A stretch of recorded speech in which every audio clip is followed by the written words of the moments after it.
Hello everyone. In this one we're going to be discussing 7.5, which is factoring anything in this form, which is basically a trinomial. So all of these are factoring trinomials. What a trinomial means is that each one of these has one, two, three terms. Um, Keep in mind, my goal, just like the previous video, is not only to teach you how to factor trinomials, but on how to recognize when you are factoring trinomials. So it has to have three terms like we discussed. It should also start with an x squared term. If you have anything higher than this power as your leading term, let's say it was x cubed and x to the fourth, that means this thing is not what they call factoring a trinomial. It has to start with x to the second power, and it has to be one, two, three terms, which all of these have. Okay? I'm going to use what they call the AM method. That is not an official name in any book. What the A and the M stand for is M is for multiplication, A is for addition. We need to come up with two numbers. Those two numbers that you pick should multiply out to 6. And at the same time, the same two numbers you pick should also add up to a positive 5. So think of everything that multiplies out to a 6. Well, let's see. There's 1 times 6, and there's 2 times 3, right? Which one of those two pairs of numbers will add up to a 5? So for 6, we have 1 times 6, and we have 2 times 3. We want to pick the pair that adds up to 5, which in this case is a positive 2 and a positive 3. So in my parentheses, I'm going to write a plus 2 and a plus 3. Or you can write the 3 first and then the 2 if you want. Order doesn't matter. Now what we need here is we need two things that multiply out to x squared. Now this 2 basically means there are two x's. So 1, 2, and you're done. Because x times x will give you your x squared back. That's always the easy part, is the two x's. The hard part is figuring out the two numbers that work. So again, these two numbers work because they both multiply out to 6 and they also add up to 5. Okay? Let's try the same thing for part B. You've got A in the middle, M at the very end. So in this case, the two numbers we picked need to multiply out to 36, but they also need to add up to 13. Now, I know you guys were thinking 6 times 6, right? But the 6 plus 6 add up to 13, though.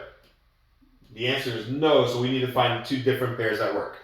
Easy part first, x times x, that will give us x squared.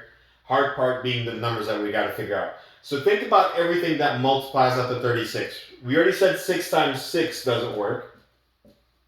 Because even though 6 times 6 is 36, 6 plus 6 doesn't add up to 12. What about, let's see if we tried 9 times 4. Is 9 times 4 36? Yes, it is. Now, the important part, the hard part, is 9 plus 4 equal to 13. Yes, now because it works for both, that means the two numbers that we want to pick are 9 and 4. So we're going to go with a positive 9 and then a positive 4. And you're done. If you want to, this is the answer, but if you want to, you can write the 4 first and then the 9. Again, order does not matter.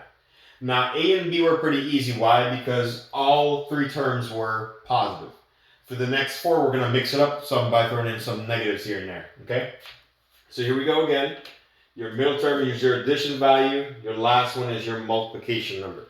So we got to figure out everything that multiplies out to 18, but also adds up to a negative 11. So let me make a list over here for 18. Now we've got 1 times 18, of course. You've got 2 times 9, 3 times 6. The problem is, which one of these pairs will add up to this negative number? Well, as of right now, none of them will. Because all of these add up to positive numbers, don't they? So this is a scary case as far as the test goes, because some people would say, oh, this one can't be done, which wouldn't be an option on the test. In this case, what you want to do is notice that this 2 and 9 actually will add up to an 11, but you want that 11 to be negative, right? So what you can do here is make them both negative. Let's try it out to see if that works for the A and the M. Will negative 2 times a negative 9 give you positive 18? Yes, it will, because two negatives give you a positive. And when you owe $9 and you owe an additional $2, will you owe 11 total? Yes. So in this case, our two magical numbers that work are a negative 2 and a negative 9. Or you can write the negative 9 first and then the negative 2. By the way, your answers will always have to be negative when your A term is negative and your M number is positive. The only thing that will work in this case is double negatives. Okay, again, that's when your A value is negative and your M value is positive. All right, on to part D. Same thing, AM. This time we've got to figure out two numbers that multiply to negative 14 And the same two numbers you pick have to add up to a negative 5. So let's get the easy part out of the way first. This time we got to pick numbers that multiply to negative 14. I know negative 2 times 7 gives me negative 14. I also know that negative 7 times 2 also gives you negative 14. Now you guys might say, Mr. Smith, why are you using two of the same exact numbers? Actually, they're different. Look very carefully. Here the 2 is negative, here the 2 is positive. Here the 7 is positive, here the 7 is negative. Why do I double up? Because each one of these will give me a 5. What I'm trying to figure out is which one will give me a negative 5. Yes, 1 in 14 is also factors of 14, but 1 in 14 is no way going to give me a 5, right? So let's see which one of these two pairs will add up to a negative 5. So let's start with these. This says you have a positive 7 take away 2. That will give you positive 5. That is not the 5 that we want. So let's try these on the bottom. This says you owe $7 to someone. You pay him back 2. That means you'll still owe him 5. So that's the pair that we want. So we want a negative 7 and a positive 2. Or you can write the positive 2 first and then the negative 7. So if you guys are good with your multiplication tables, this is probably not a big deal. But if you tend to struggle with your multiplication tables, you're probably having a hard time with these. So brush up on that if you can. All right? So let's try these last two. Keep in mind, E and C are very similar. Your addition value is negative and your M value is positive, which means both of my answers should be negative, right? That's the only way that would work. Let's try it out. So you have x times x, which will give you x squared. We got to think of two numbers that multiply to 42 that also add up to a negative 13. All right, now watch this. I know 7 times 6 is 42.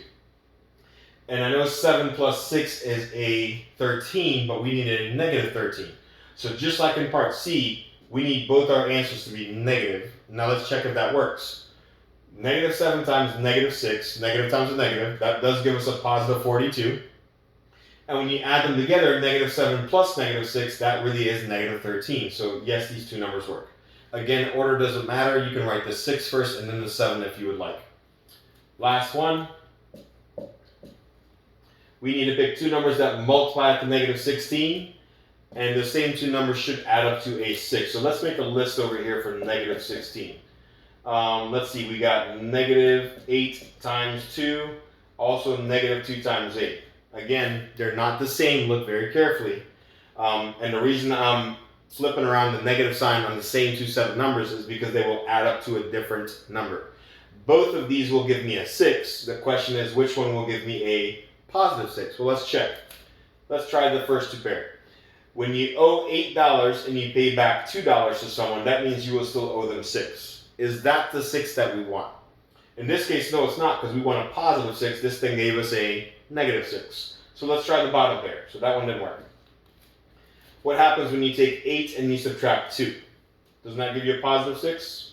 So the two pairs that we want that work in this case are a negative 2 and a positive 8. Or you can say a positive 8 and then a negative 2.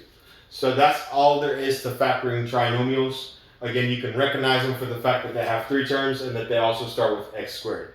These will get more difficult later on down the road when they have a number in front of x squared. All right, we'll see you guys in the next video. That's it for this one.